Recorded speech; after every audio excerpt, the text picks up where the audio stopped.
Hello everyone! Today we've got what might be a super useful video for you, because I decided to record some highly practical content where I'll talk about key techniques for working with your subconscious. These techniques are very powerful and effective, and if you start using them wisely, you can achieve amazing results in your personal development. I wanted to record this because many people who begin working on disconnecting from their energetic attachments, what I usually call Dritsur don't fully understand the specifics of it. I've talked a lot about Dritsur.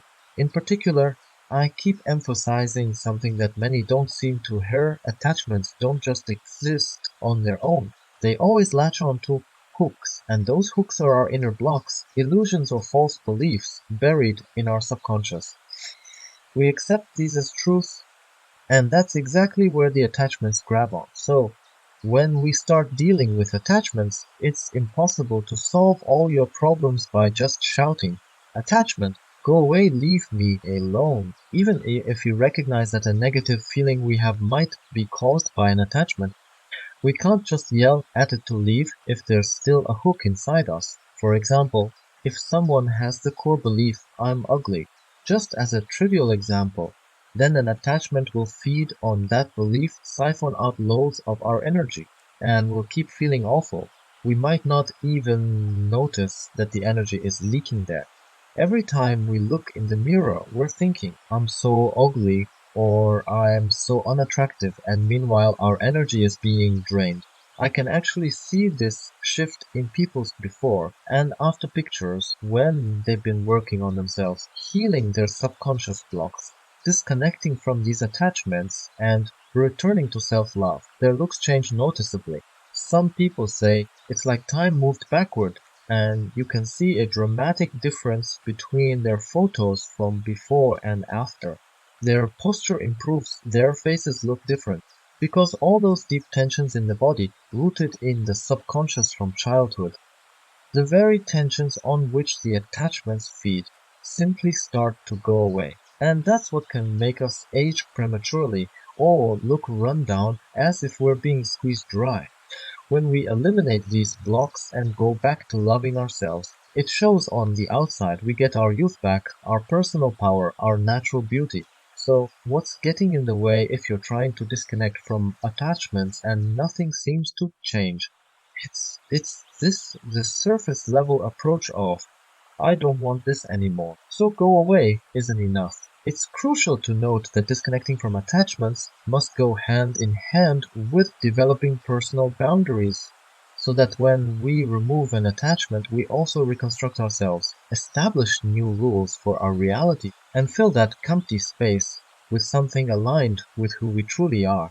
I've talked a lot about personal boundaries, both on my channel and in my Sun Club.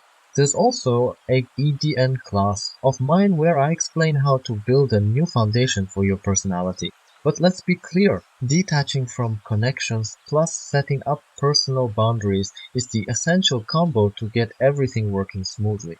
Removing the foreign bits that aren't really us is not a magic pill, it's serious personal work. We need to figure out where we lost our real beliefs or sense of self, where it got replaced by fake or negative self-images.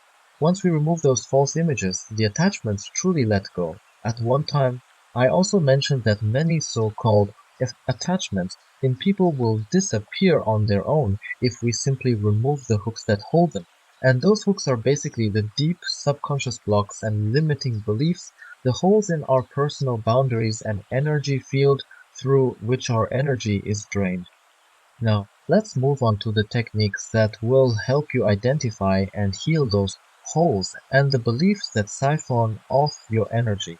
Technique 1 is Freewriting. This is a powerful method for working with your subconscious, which I often recommend. You'll need a pen and paper or a notebook, or you can write in the Notes app on your phone, or you can even dictate into an audio recorder if that's easier. There's no single rule on how to do this. The important thing is that you start writing down every single thought that comes into your head, especially when you're trying to address a specific block or negative feeling. For instance, Let's say you notice a strong negative emotion that constantly follows you, like I'm afraid of making mistakes. You realize this fear stops you from moving forward. Instead of just shouting, attachment, go away, you ask yourself where that fear is coming from, how it started, why it keeps surfacing. Write down everything. Let your mind wander. Even if you switch to random, unrelated topics, keep writing. Eventually, when you read it over, you'll find that your subconscious has laid things out for you. You'll see patterns, the real reasons behind your fear. Often, you'll discover the negative voices in your head aren't even yours. That maybe it's the echo of a classmate from first grade who said something mean about your nose. Maybe it's a parent's voice telling you that you're wasting your time. But you have to realize you are the only one who decides how to live, how you want to look, how you want to be. Nobody else gets to decide that for you. By using free writing to bring all this garbage to the surface, you can then recognize it for what it is, reject it, and replace it with what's truly you. Air Tech to Deep 2 is using symbolic actions. We can also communicate with the subconscious in a language it understands through symbols in the physical world. For example, when you take a shower or a bath, visualize yourself washing away the grime of those subconscious blocks. Picture your body being covered in the mud of social conditioning or negative self-beliefs and scrub it off, revealing your true self beneath. Let your mind feel that sense of literally removing layers of old hurt or programming. Another example is house cleaning. When you tidy your home, vacuuming, dusting, putting things away, you can tell your subconscious you're also cleaning up the inside of your own head. By creating order in your physical space, you're symbolically establishing order in your mind. Tell yourself, I'm cleaning my home and my thoughts at the same time. The technique 3 is the egg method, Z or nuts Z or coconut C, and so on C.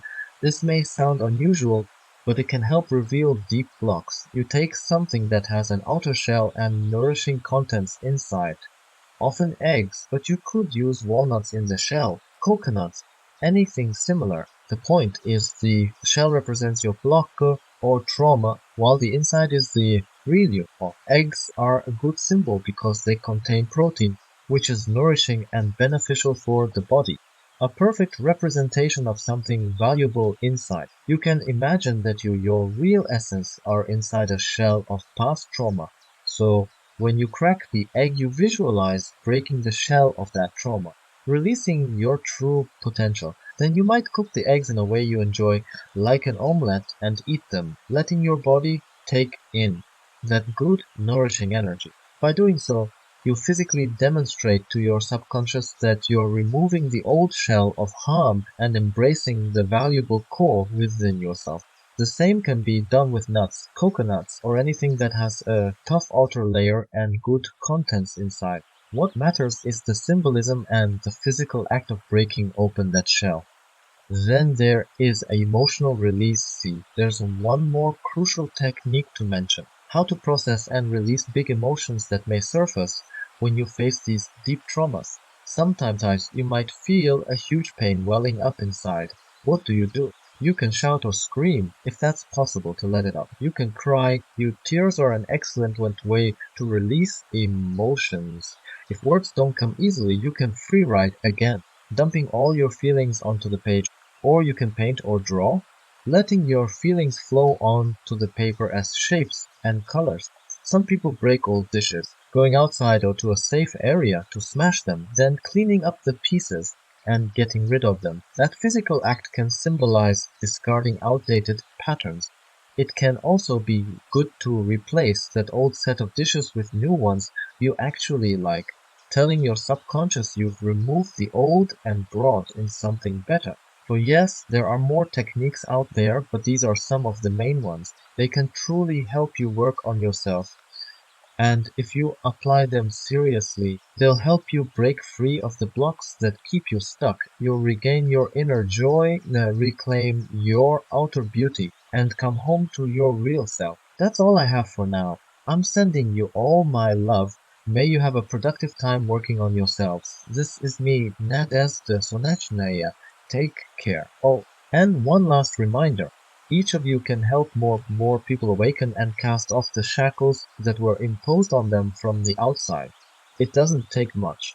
You can simply help them notice this information by liking this video and leaving a comment so it appears in the recommended list. Then more people can decide whether they need it or not. And for many, it could be the first step toward true awakening, after which everything depends on them alone. Thanks for watching.